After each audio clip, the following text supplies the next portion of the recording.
In a sealed, windowless room somewhere inside a gleaming corporate building, 8 candidates sit behind individual desks arranged in 2 neat rows, each sheet of paper in front of them bearing only a printed candidate number, so no one has any means to identify anyone else. Before the clock starts, one candidate sits hunched over his desk, breathing deeply and muttering affirmations to himself, suggesting the selection process leading up to this room has already pushed people to their limits. The invigilator strides through the door and delivers a single, clipped address to the group, informing them that no rule or instruction will be repeated under any circumstance, that the hardships and pressures of the selection process leading to this room were entirely deliberate, and that resilience is the single most critical attribute the organization demands because of what he calls dark times. He tells them that many highly qualified candidates attempted to reach this room and failed, so they should consider their presence here already a mark of distinction. He then lays out 4 disqualification conditions in sequence, attempting to communicate with himself or the guard, spoiling the paper whether intentionally or accidentally, leaving the room for any reason whatsoever, and the overarching provision that no outside law applies inside the room because their rules are the only rules. He asks whether there are any questions, pauses for exactly as long as silence permits, then starts the clock at 80 minutes, announcing that 80 minutes will determine the next 80 years of their lives before he turns and walks back through the door, so the candidates are left completely alone with their blank sheets and the low hum of the lights. The candidates flip their sheets over simultaneously, only to find that the backs are entirely blank, causing them to exchange confused glances across the room.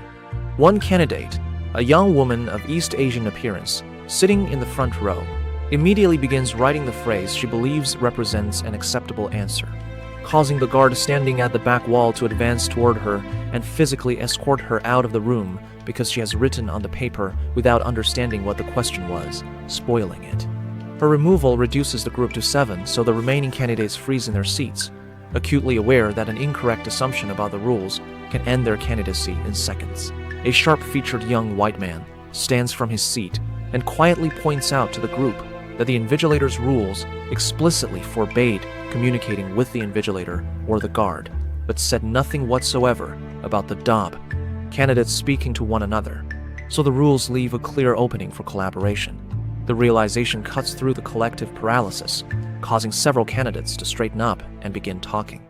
The white man then takes it upon himself to assign color-coded nicknames to everyone based purely on physical appearance.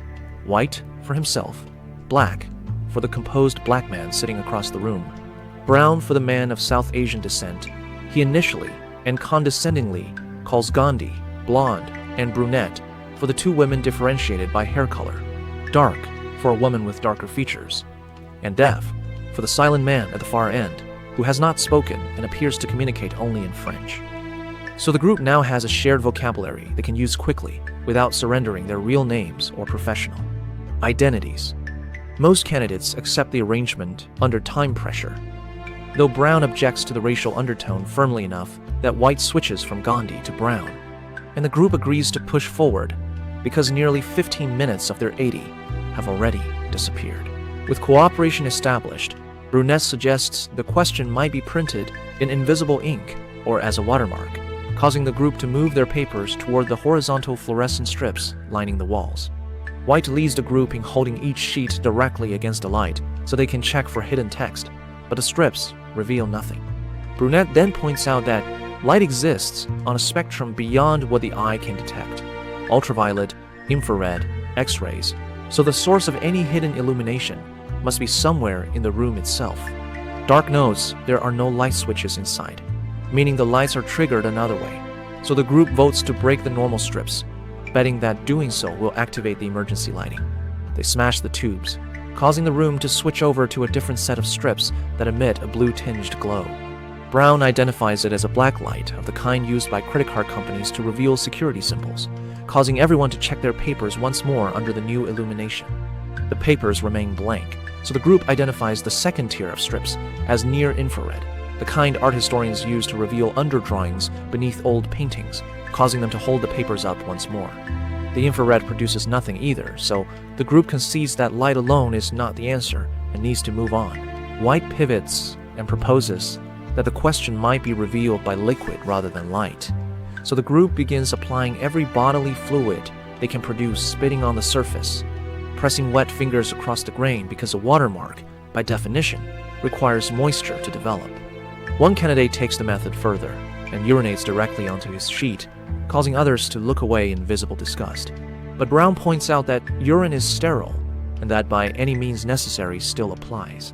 With the room now smelling of ammonia and the papers showing no new text, the group holds the wet sheets up to check for changes but finds nothing. So the running count of failed methods climbs higher, and frustration begins to edge into the conversation. Suddenly, Brunette stares at the pipes running across the ceiling and makes a connection that stops the group cold. She points out that the red-tinged strips are not infrared at all. They are safe lights, the standard dark amber laboratory lamps used in photographic darkrooms to prevent premature exposure. She declares that the entire room is a giant darkroom, causing the group to immediately re-examine their papers because photographic paper, when developed in the right chemical bath, produces a black-and-white image from what appeared to be a blank sheet. Brown cautions that developing a photograph is a multi-step process requiring developer fluid, stop bath, and fixing agent, but Brunette counters that pulling simple black text from a white background requires only the developer, so the group looks toward the pipes running through the room because those pipes could carry any liquid the building wants to pump through them. Blonde reaches up and opens a valve, causing a chemical shower to cascade down, so the candidates hold their papers in the stream and wait for the question to emerge. The candidates wait for their soaked sheets to develop, only to discover that Brunette's paper is missing entirely. She screams across the room demanding to know who has it, causing everyone to look at their own desks in confusion. White produces her sheet from behind his back with a calm, almost amused expression, because he swapped it with the paper belonging to the already ejected candidate during the chaos of the shower, meaning Brunette's own sheet is now spoiled and she is disqualified. The guard advances and removes her from the room, so the group is reduced to 6. Meanwhile, White bullies the silent French-speaking candidate the group has nicknamed Deaf into tearing up his own paper and eating the pieces because Deaf has been sitting quietly rearranging fragments of glass on his desk instead of engaging with the group's strategy. Deaf begins convulsing slightly, and the guard escorts him out too, reducing the room to 5 candidates.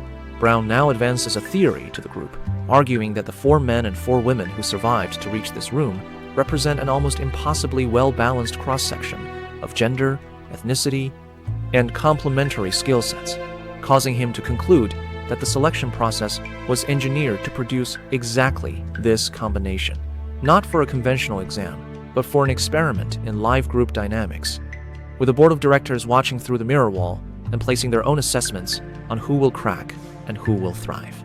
Dark, who has been identified as a psychologist, pushes back on the board theory, but also reveals that she knows the company's identity, the pharmaceutical giant Bioorg, whose founder discovered and patented a virus suppressant a decade earlier when a global pandemic of a new pathogen began killing large numbers of otherwise healthy young people around the world.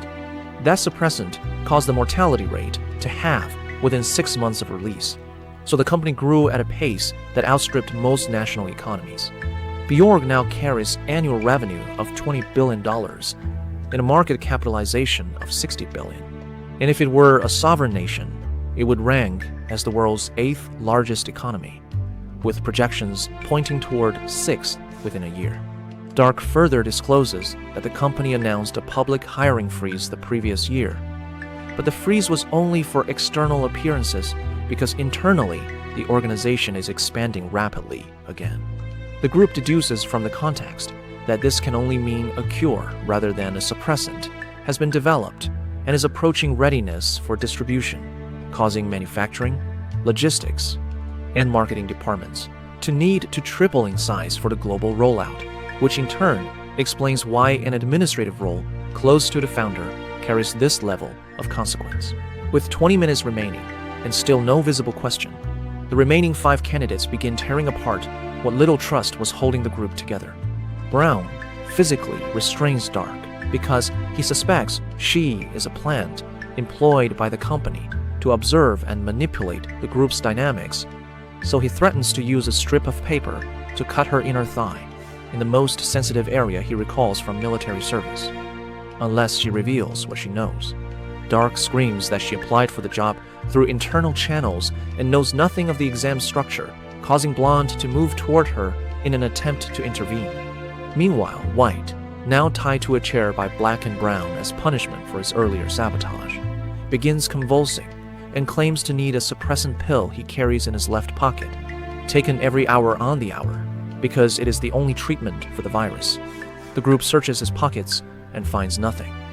Dark identifies the convulsions as genuine rather than performed, causing Blonde to search the underside of her own desk, where she finds the pill stuck beneath it with a piece of gum because Brown pocketed it earlier during the search.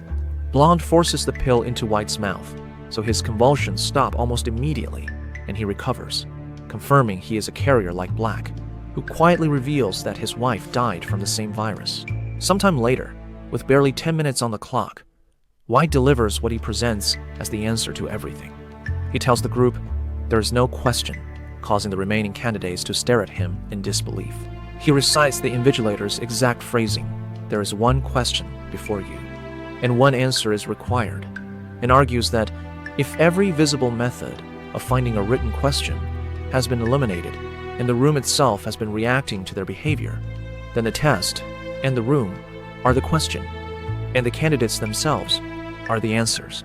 He concludes that only one of them can be hired because the invigilator said one answer is required singular, causing the atmosphere to shift from confusion to calculation as each person begins gauging the others. White and Black break into an open confrontation, and both race for the guard's holstered firearm so that White gains possession of it, only to discover that the weapon requires the guard's fingerprint to fire, causing him to press the gun into the guard's hand and use the guard's fingers to discharge the weapon toward Black.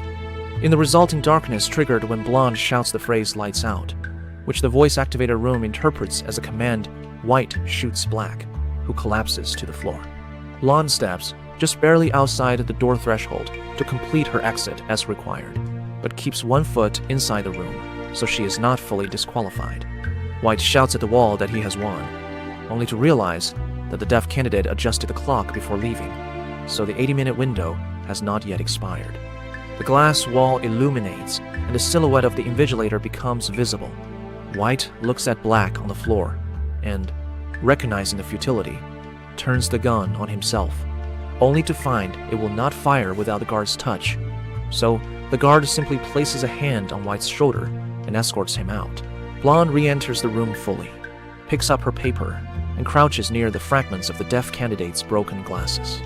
She angles them like a lens against the light, so the glasses function as a magnifier, causing the phrase "Question 1" to become legible in almost invisible microprint on the watermark of the paper.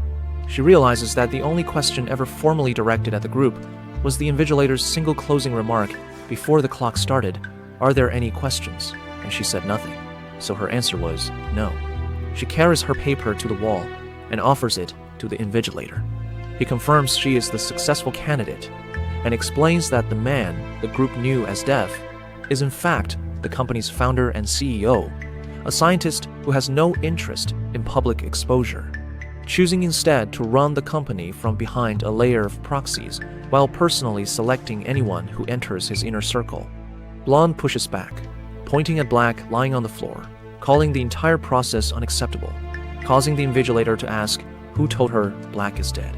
She crosses the room and sees the gunshot wound is almost fully healed because the fast-healing compound was loaded into the bullet itself. The invigilator explains that while searching for the pandemic cure, the company stumbled onto a rapid cellular regeneration compound, powerful enough to eradicate the virus and other mutations entirely, a gift of life for millions. But its production capacity is severely limited, causing enormous and difficult allocation decisions that require an administrator who combines a listening disposition with precision, compassion, and personal drive. Blonde accepts the job.